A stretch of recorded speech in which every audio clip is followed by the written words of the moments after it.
My son makes terrible things happen when he says, "I spy." Liam was always a hollow child, but I compensated for his callousness with my boundless love. And I still love him. That might horrify you after learning what he did. A mother cannot wrestle with her biological predispositions, as much as I have longed to do so. If you have a warm, empathetic child, then I suppose you might not understand. I spy with my little eye. Liam began, something beginning with F. Falafel? My husband, David, eagerly asked. Huh? My 6-year-old son blankly responded. Ignore your father, I groaned. He's just hungry. Fire? Alicia teased. Liam walloped his older sister on the upper arm, briefly furrowing his sturdy brow.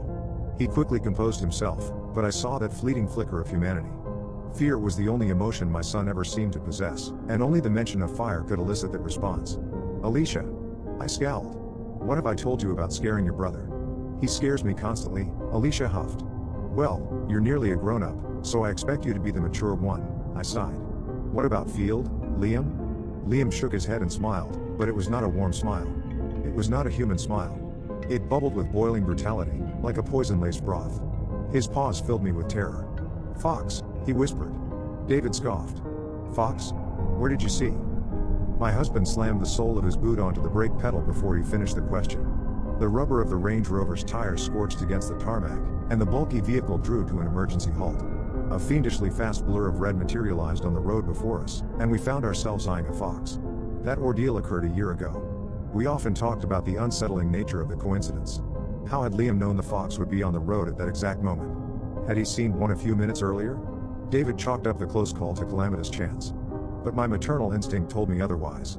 Something had always been deeply wrong with Liam, and, 2 days ago, my dreadful suspicions were finally confirmed. We were on a family road trip to the Lake District. At the midpoint of a ceaseless country road, my son made a request that chilled the blood in my veins. I want to play I Spy, Liam said. David laughed. We've not played that since the time you almost caused a car accident. Please, Liam pleaded. I spy with my little eye something beginning with M. Mud, Alicia sighed.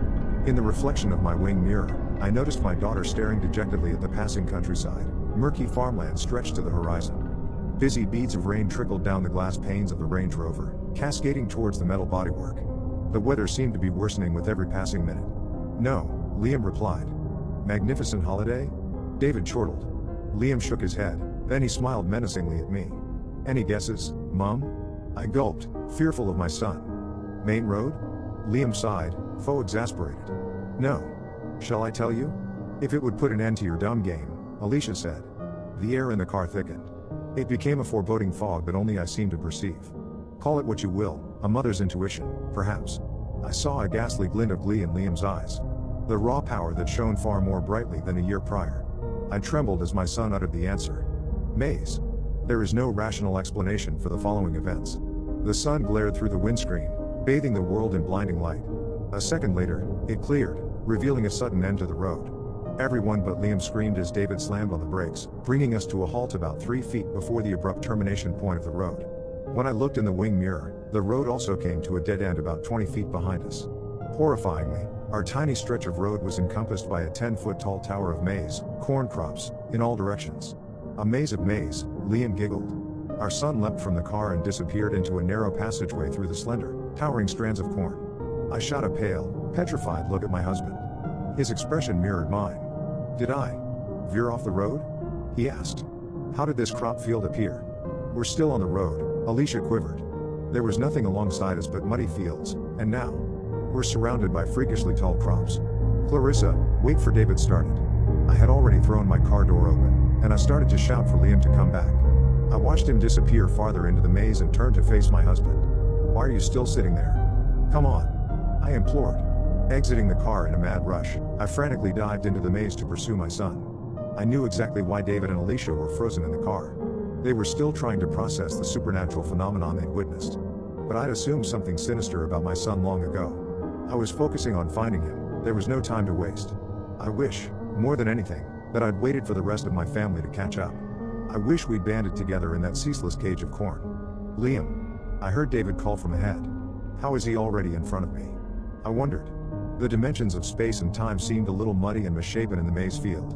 We were in Liam's world. Then again, we always had been. And that fact became abundantly clear when I heard my husband's cry for help. I emerged into a clearing to find Liam staring silently at his father. David hung on a wooden cross with his bloody limbs constricted by rope. "Liam!" I screamed. "Let him down." My son's smile was beyond cruel. Cruelty is a human construct. It was an insidious grin from the bowels of hell. "You made it to the end of the maze. Well done. Now, let's play. I spy with my little eye."